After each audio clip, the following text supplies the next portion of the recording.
मैत्रिणींनो, आपण सगळ्यांसाठी किती काही करतो ना.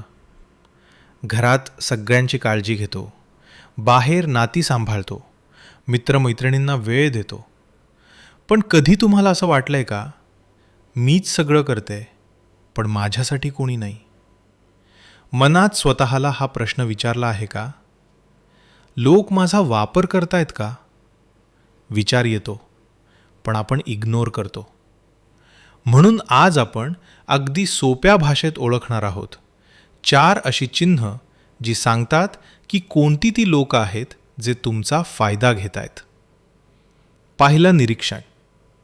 मैत्रिणींनो, कोणी काही काम सांगितलं की तुम्ही लगेच हो म्हणता का? जरी तुमच्याकडे वेळ नसेल, जरी तुम्हाला थकवा असेल, तरीही तुम्ही म्हणता ठीक आहे, मी करते. का?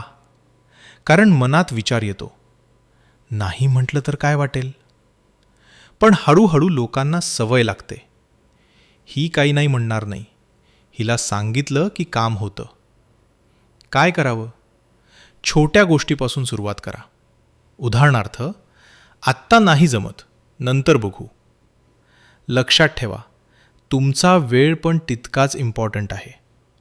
एक रूल ठेवा, दरवेळी नाही पण काही वेळा नाही म्हणायचं. निरीक्षण दुसरं. फक्त काम असलं कीच लोक आठवतात. तुमच्याही आयुष्यात असे लोक असतील. फक्त काम असेल तेव्हाच फोन. काम झालं की गायब. तुमची तब्येत, मन काहीच विचारत नाहीत. आणि आपण काय करतो? तरीही त्यांना हेल्प करतो. अशा वेळी अशासोबत नक्की कसं वागावं? काय करावं? एकदा ऑब्झर्व्ह करा. ते फक्त कामासाठीच येतात का? अशा लोकांसाठी एफर्ट कमी करा. थोडं डिस्टन्स ठेवा. बघा, ते स्वतःहून कॉन्टॅक्ट करतात का? कारण जे लोक खरंच आपले असतात ते फक्त गरजेच्या वेळीच नाही, सुखदुःखातही सोबत असतात. निरीक्षण तिसरं. मैत्रिणींनो, आपण मनाने खूप मोठे असतो.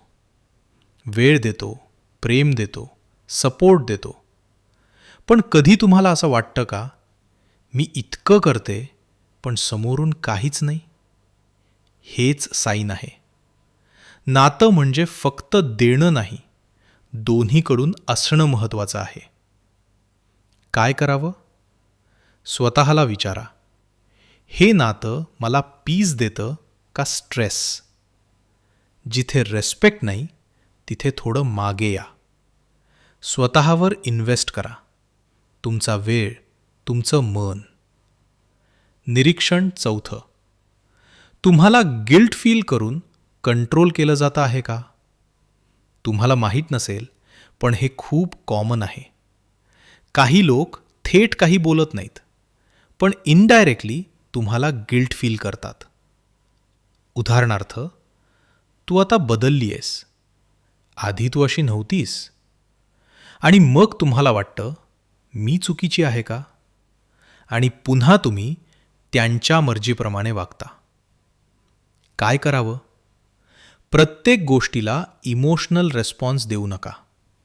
स्वतःला विचारा, मी खरंच चुकीचं करते का? जर उत्तर नाही असेल, गिल्ट सोडा आणि ठाम रहा.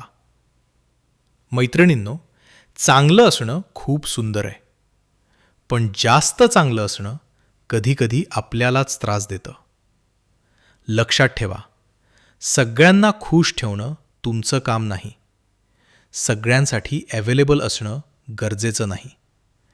कधीकधी नाही म्हणणं, थोडं डिस्टन्स ठेवणं आणि स्वतःला महत्त्व देणं हाच खरा सेल्फ रेस्पेक्ट असतो.